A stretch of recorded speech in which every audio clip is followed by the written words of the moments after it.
The sport compact market owes a lot to Volkswagen's GTI. After all, it essentially started the segment all the way back in 1976 with the introduction of the Mark I. Now, throughout the years, Volkswagen seemed to have lost sight of what made the original GTI so great. So what I have behind me marks a turning point for the vehicle, the Mark V GTI. Introduced in mid-2006, it was responsible for pushing the vehicle back to the top of the sport compact class.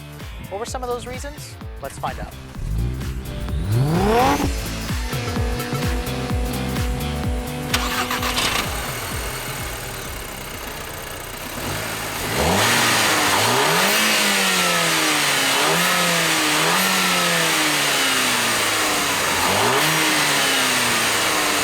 Now, back in 2006, the old Mark IV GTI was really starting to get a little bit long in the tooth.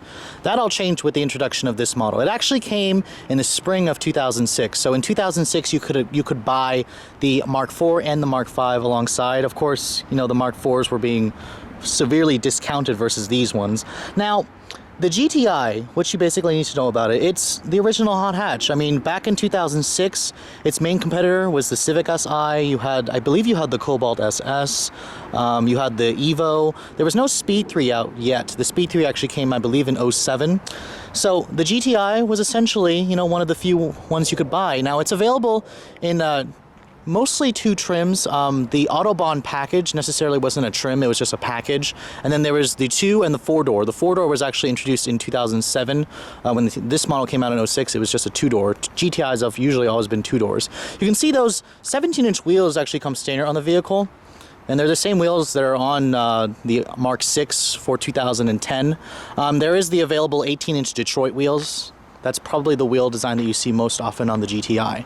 Now, I want you to notice a couple things. You have the signature GTI design elements here. You have the red accented grille in the front, and the front end just looks like the Jetta. Although, there is one thing I want you to notice. This vehicle has stator HID headlights. I mean, this one is essentially just a base model. There's no sunroof. It's got the DSG. The Mark VI actually downgraded a little bit. There was no, you know, HID headlights as standard equipment on that vehicle. You can also see the red painted brake caliper. That is factory, that is non-aftermarket. GTIs have always come like that. You can see the coming to the rear end. I actually do prefer the styling of the Mark VI more, just because, especially in the rear, I don't necessarily like that black plastic in the rear bumper valance, and I like the dual outlet exhaust of the Mark VI. I mean, overall, this is still a pretty good looking vehicle, and they were, you know, really praised for really, you know, bringing the sport back into the GTI. Now, looking at the interior of this Mark V, you can see it's got the traditional GTI elements. Again, you have those plaid seats, which are very comfortable and supportive. You have the same flat bottom steering wheel. Now, stepping inside the vehicle, it's got a, you know, an easy step in. You don't have to duck your head or anything like that. Here's the key for the GTI. It's the same Volkswagen key, just the older logo instead of the chrome. There is no push button start available on this generation, so don't try to find it. See, the 2-liter turbo starts right up, which, by the way, I'll get into that later. That was actually new for 2006. Now, the driver window is automatic up-down. Same with the passenger window. Very nice, you know, high-quality element of a Volkswagen. The interior in here is actually held up pretty well. You actually have real aluminum trim here. It's actually getting hot from the sun since it's an unbelievable 72 degrees out today. The dash material, very high-quality, soft touch graining. It all feels really expensive. The fit and finish in here is just really good. It is hard plastic over here, but the glove compartment is damped, lined with felt. It looks pretty much the same as the Mark VI. Now, look, coming to the door panels, same soft touch materials from the dash, real aluminum trim. I mean, you can see it's aluminum because it's dented in and it gets hot and cold, you know, depending on your temperature. It's padded right here where with the seat fabric cloth where your elbow's gonna rest. A little bit of a cheaper feeling plastic over here, but that's okay. I mean, this is the lower part of the door panel. Now, the steering wheel of the vehicle is the older Volkswagen design. You can see these older switches as opposed to the newer design. Same flat bottom wheel. That's been a GTI signature ever since this generation came out. You can see this one has the DSG, the 6-speed dual clutch automatic. That was new for 2006, as the older model actually had a 5-speed auto if you wanted an automatic. You can see here, looking at the rest of the center stack, you have your cup holders here. You have an adjustable sliding armrest, and then you have a auxiliary port in there, but don't expect to find an iPod hookup. This vehicle does not have it. Now, because this is the 2-door model, obviously there's no doors in the back. To get access to the back seats, just pull on this right here, and the seat will kind of just slide forward. And the back seat of the GTI is surprisingly habitable. even the Mark 6, you can see there is vents back here, and the materials actually carried through just like the Mark 6. Soft touch right here, and it is padded right here where, you know, the elbows are going to rest. Overall, I probably would be okay with a long trip. You do have an armrest back here as well with a little bit of, or no, actually no cup holders. The cup holders are right here, but the lid actually broke off. But it does have a little pass-through here, and the seats do fold 60/40. Now, just like every other Golf or Rabbit, you access the hatch by pushing up on that. Pretty cool little feature. Basically the same size as the Mark 6. You have roughly about, I want to say 17 cubic feet with the seats up. Fold them down, you get about 40, maybe just under 40. Pretty good numbers, really nicely finished, you know, cargo area. And you know, this is a hot hatch. That's what defines it as a hot hatch, is the fact that it's a hatchback. It's way more practical than a sedan, and it's one of the main selling features of the GTI.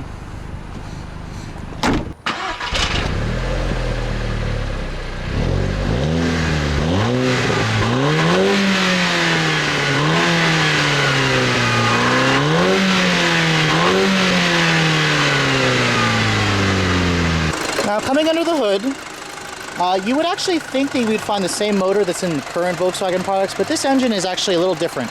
Introduced in 2006, this is their new 2-liter turbocharged iron block 4-cylinder. FSI actually stands for Fuel Stratified Injection. The newer ones actually say TSI on them.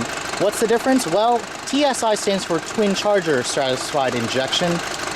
It's a little deceiving because twin charger means it's supercharged and turbocharged. This is only turbocharged. We don't get the supercharged and turbocharged motor just yet. Here are the numbers: 200 horsepower, 207 foot-pounds of torque, made it to either a 6-speed manual or a 6-speed DSG, which is what I have here. Let's take a look at how that combination drives. So cheap speed is essentially the reason why you buy a sport compact like this, and the Mark 5 GTI is getting really cheap in the used car market per se. So let's take a look at how it drives today. Now, if you guys have had a GTI in the past, this thing will feel very familiar. I mean, Volkswagen can't exactly change it too much. It'll not appeal to the loyalists who buy this car.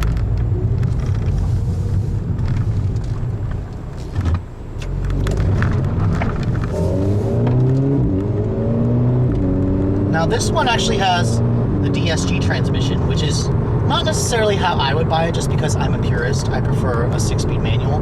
However, Volkswagen's DSG is one of the best in the business. It's got a sport mode here. It's got paddle shifters. When you flick it into the manual mode here, you can see the paddle shifters respond very quickly.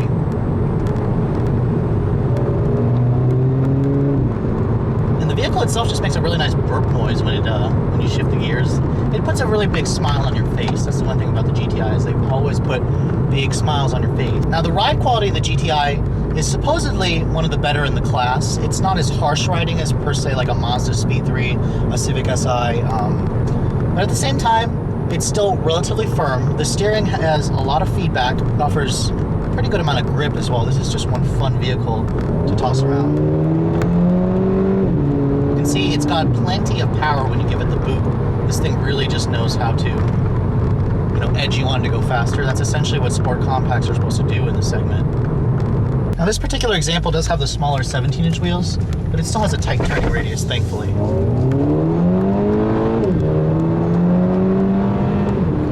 You can see acceleration is pretty plentiful in this car. I'm not really complaining at all.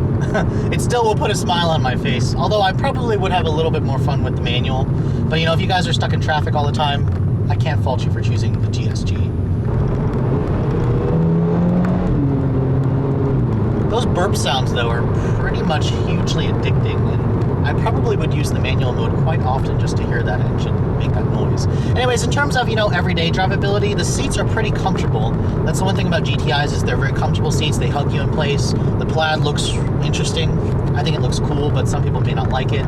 There is leather available if you get the Autobahn package. Now, what makes the Mark 5 so different from the current, or the Mark 4 when it was introduced? Well, the Mark 4 had two different engines. There was the 1.8-liter Turbo 4, which made about 180 horsepower, and then the 2.8 V6, which made about 200 horsepower. Volkswagen did away with both. They just put one engine in the GTI, a 2-liter 4, like I said, and then they got rid of the old transmissions.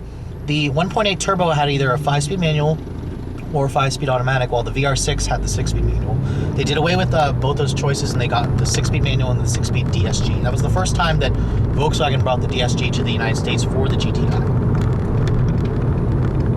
Now, handling of this car is not the best in the class in terms of, you know, like if you're comparing this to a Speed 3 or a Civic Si, but it's still really tight. The vehicle does feel rather heavy at times. The GTI weighs about 3,100 pounds, which is roughly about 200 to 300 pounds heavier than like a Civic Si, for example. Now, remember back in 06, the Civic Si was just redesigned. It had that 197 horsepower, you know, high-revving screamer. And this thing was, you know, the torque monster, the 207 foot-pounds versus the 139 that the Honda had. And this thing just feels like the mature hot hatch, while the Civic Si kind of feels a little immature, a little bit boy racer, which is what Volkswagen always goes for in their vehicles.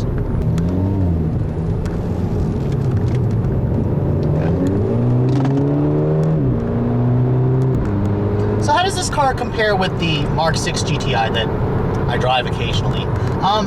It compares very favorably. I am noticing the main differences here. The interior of the newer generation, the current one, is a lot quieter. This car is a little bit noisier in terms of, you know, engine, road noise, wind noise, but it could just be the fact that this is an older car. The interior in the newer one is way better in my opinion. I think that this radio head unit is pretty dated. I like the newer controls that Volkswagen puts in there, and the newer dash design as well, the newer gauges. And I'm very excited to see what Volkswagen is going to do for the Mark 7 GTI, the new one. It's supposed to be released next year in the spring. So if you guys are in the market for that type of vehicle, you're going to have to wait if you need a hot hatch now. But anyways, I hope you guys have enjoyed my overview of this 2008 GTI. If you're in the market for a used sport compact like this, I mean, back in 06 to 08, we essentially had, you know, the Civic Si and GTI. The Speed 3 came out in 07, but these things are getting really, you know, really good value in the used car market today. But anyways, thanks so much for watching, guys. I'll catch you all later.